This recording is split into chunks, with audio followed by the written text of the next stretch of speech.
On October 22, 2025, at exactly 4 p.m. Eastern Time, the U.S. Treasury pressed a button. That single action froze Russia's two largest oil companies, Rosneft and Lukoil.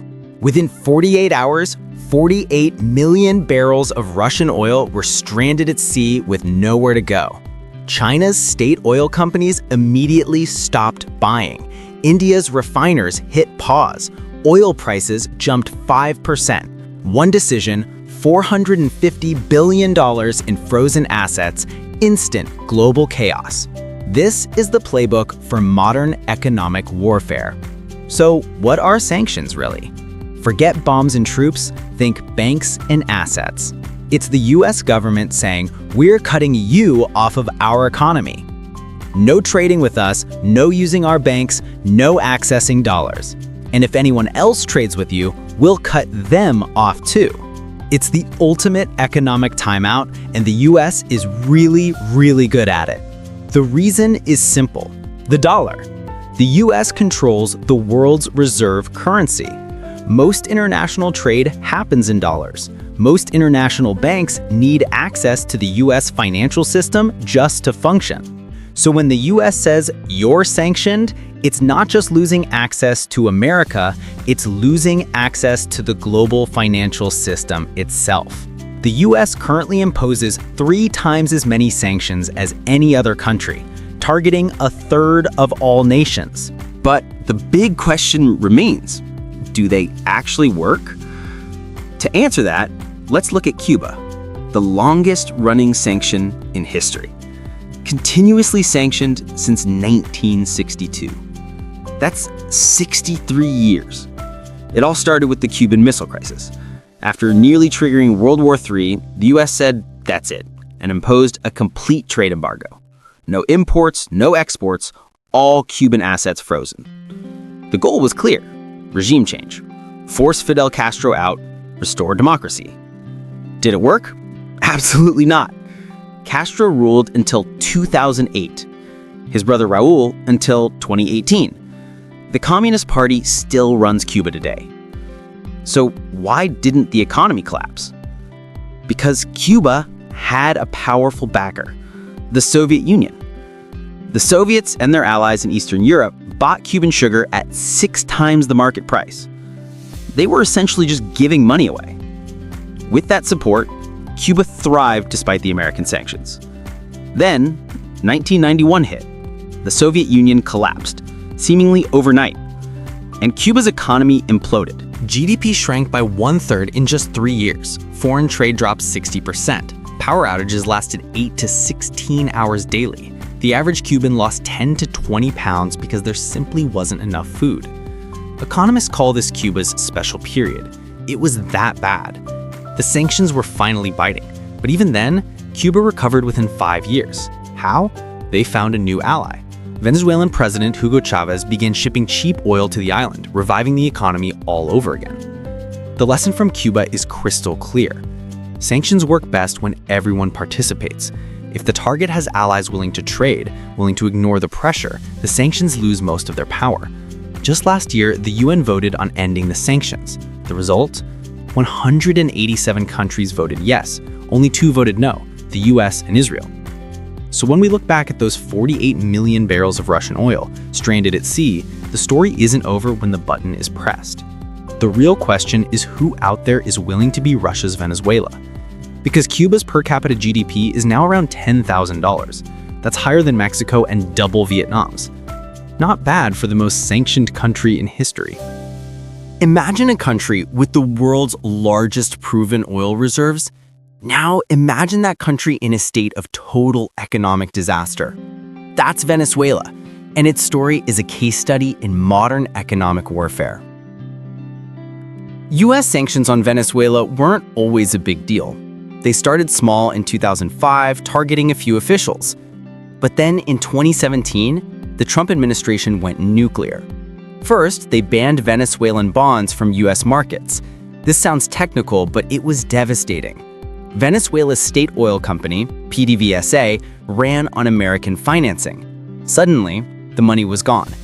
2 years later, in 2019, came the knockout blow. The US froze all Venezuelan government assets in America and blocked all oil payments.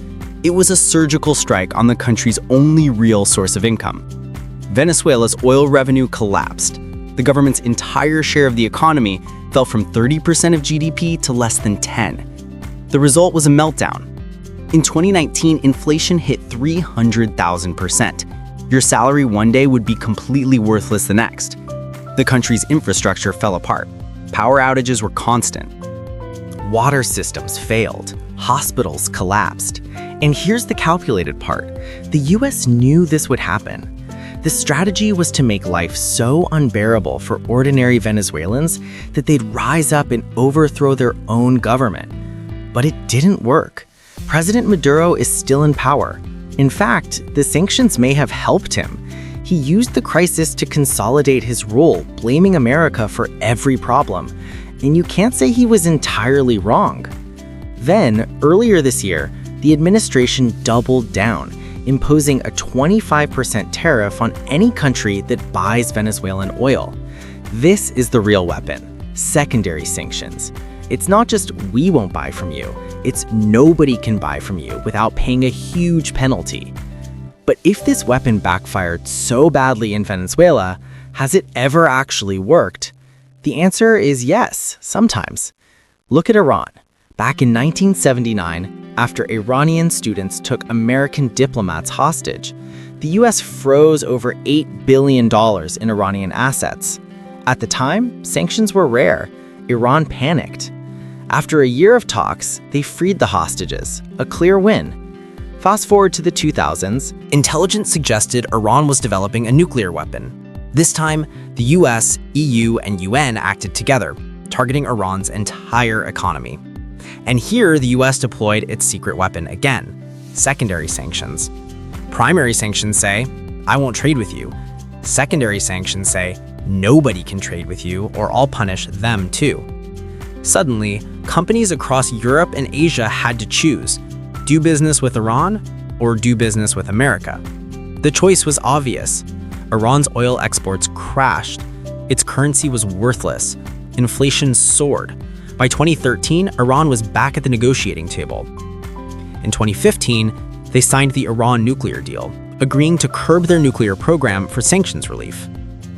This is how it's supposed to work. Pressure leads to negotiation, which leads to compromise. Of course, Trump pulled out of that deal in 2018, and new sanctions were imposed again just a few months ago. The cycle continues. Sanctions, negotiations, breakdown, more sanctions. So you have two countries targeted by the same financial weapon. In one, it crushed a nation, but failed its objective. In the other, it forced a compromise, at least for a while. It shows that these tools are not just about punishment, they're about leverage. And secondary sanctions are the ultimate form of that leverage, forcing the entire world to pick a side in America's economic conflicts. When Russia invaded Ukraine in February 2022, the West unleashed an economic shockwave. Over 25,000 individual sanctions, 10 times more than Iran ever faced. The strategy was a three-punch combo. First, they froze Russia's central bank. $300 billion of Russia's foreign exchange reserves, sitting in American and European banks, vanished overnight. With its savings locked away, Russia's central bank was powerless to defend its currency. The ruble crashed 50% in the first weeks of the war. Second, they kicked Russia out of SWIFT, the international messaging system for banks. Imagine WhatsApp for global finance suddenly going dark for an entire country. 45 Russian banks were cut off, making it incredibly difficult to send or receive money internationally. Russia scrambled to build its own system, but it was a clunky alternative. The third punch was the most clever: an oil price cap. The world still needed Russian oil, so a total ban was off the table. Instead, the West imposed a $60 per barrel limit. Russia could still sell its oil, but only at a steep discount. The goal was to starve the war machine of revenue without crashing the global economy. And did it work? Sort of. Russia pivoted, selling massive amounts of discounted oil to India and China. For a time, with global prices soaring, Russia actually made more money from oil, despite the sanctions. It was a painful lesson. Russia adapted. Then came October 22nd, 2025. The Trump administration dropped the hammer. The U.S. sanctioned Rosneft and Lukoil, Russia's two largest oil companies, responsible for nearly 70% of the nation's crude exports. The impact was seismic. Within days, 48 million barrels of Russian oil were stranded at sea, tankers with nowhere to go. China's state oil companies stopped buying. Indian refiners hit pause. The market shuddered, and Brent crude jumped 5%. Foreign Policy magazine called them the strongest steps taken yet against Russian oil. The sanctions were so potent that even Lukoil's operations in Iraq, a field pumping 500,000 barrels a day, declared force majeure and shut down. The financial bleeding was immediate. Russia's energy revenue dropped by nearly $40 billion in 2025. Almost half of all Russian oil companies began operating at a loss. But here's the catch. Russia still has options. They're developing workarounds, using shell companies and smuggling through third countries. And most importantly, they are not backing down. The war continues.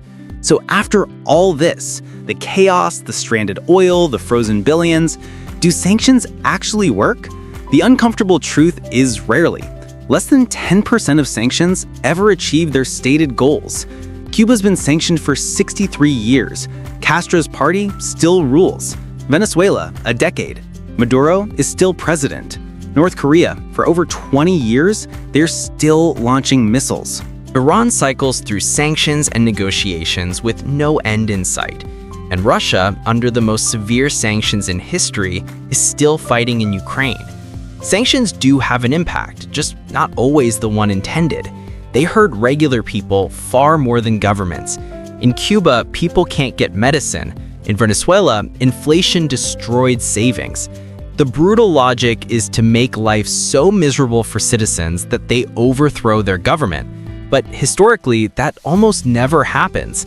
Instead, sanctioned regimes often use the economic pain to consolidate power and blame foreign enemies.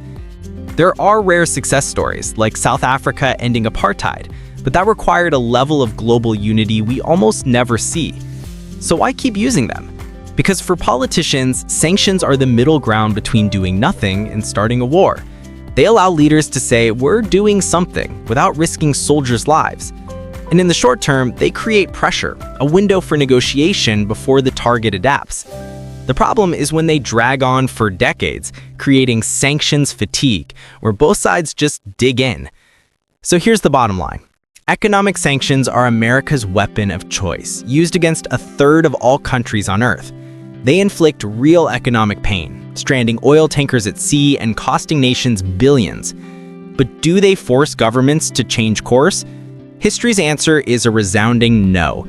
If you're waiting for sanctions to topple a regime, you will be waiting a very long time.